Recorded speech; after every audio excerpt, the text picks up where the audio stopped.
আপনাকে কি করে ভালো না বাসি ইয়া রাসূলুল্লাহ। যখন আপনি আমাকে ভালোবেসেছেন সেই 1400 বছর আগে, যখন আপনি আমাকে মিস করতেন, আশা করতেন যেন আমার সাথে দেখা করতে পারেন, অথচ তখনও আমি জন্মই হইনি।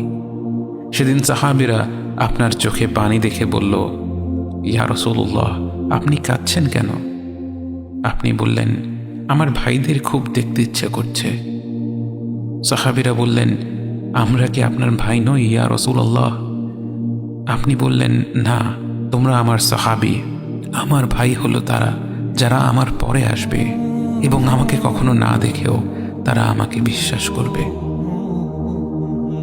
মৃত্যুশয্যায় শুয়ে আপনার অন্তরে এই চিন্তা ছিল যে আমাদের পরিণতি কি হবে। উম্মতি উম্মতি বলতে বলতে আপনি আপনার রবের নিকট ফিরে গিয়েছেন। আজ আমরা আপনার উম্মতের অংশ। বিশ্বজুড়ে আপাত দৃষ্টিতে আমরা হচ্ছি সবচেয়ে অপদস্থ, নিরুপায়, পরাজিত, লাঞ্ছিত, অথচ বাস্তবে আপনার উম্মতের অংশ হওয়া যে গোটা বিশ্বের সব সম্পদ পাওয়ার চেয়েও মূল্যবান ব্যাপার। আজ আমার মনে যত আশা, যত আকাঙ্ক্ষা, যত স্বপ্ন, যত চাহিদা, সব কিছু পেয়ে গেলেও নিজেকে এতটা সৌভাগ্যবান মনে করতাম না যতটা মনে হয় আজ আপনার উম্মতের একজন হতে পেরে। কাল হাসরের ময়দানে যখন গোটা মানব জাতি এক নবী থেকে আর এক নবীর কাছে ছুটে যাবে, আল্লাহ যেন বিচার প্রক্রিয়া শুরু করেন এবং প্রতিটি নবী নাফসি নাফসি বলে মানুষকে ফিরিয়ে দিবে। অবশেষে যখন সবাই আপনার সামনে হাজির হবে এবং আপনি গোটা মানব জাতির প্রতিনিধি হয়ে আল্লাহর সামনে সেজদা করবেন, সেদিন আপনার উম্মতের সদস্য হওয়ার পূর্ণাঙ্গ মর্যাদা প্রকাশ পাবে। ইয়া রাসূলুল্লাহ, আপনাকে কেন এত ভালোবাসি তার তো ভাষায় প্রকাশ করা যাবে না। তবে যতটুকু ভালোবাসা আপনার প্রাপ্য ততটুকু তো আপনাকে ভালোবাসতে পারি না। কথায় আপনাকে যতটা ভালোবাসি কাজে তো তেমন করে ভালোবাসতে পারি না। আপনার সুন্নতের অনুসরণ করি ঠিকই, কিন্তু ভিন্ন মতের অনুসারীদের সাথে ঝগড়া না করে থাকতে পারি না।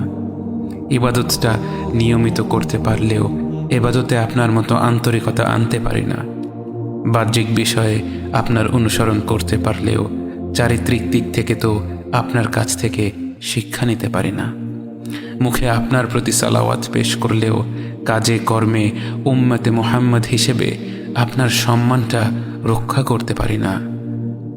রাসূলুল্লাহ, হাবিবুল্লাহ, নবিয়ুল্লাহ, ইয়া মুস্তাফা, আমরা তো আপনার উম্মত হবার যোগ্য নই, কিন্তু আপনার রব তো সবচেয়ে ক্ষমাশীল। তিনি তো আমাদের যা প্রাপ্য তার চেয়ে অনেক বেশি অনুগ্রহ প্রদর্শন করতে সক্ষম।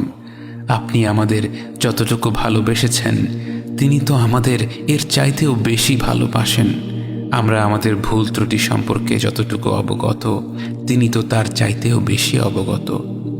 আমাদের রবের অনুগ্রহের দিকে তাকিয়ে অন্তরে আপনার প্রতি যতটুকু ভালোবাসা রয়েছে সেই ভালোবাসার দিকে তাকিয়ে আজ বুকে আশা বেঁধে রই, খুব শীঘ্রই আপনার দেখা পাবো ইয়া নবী আল্লাহ।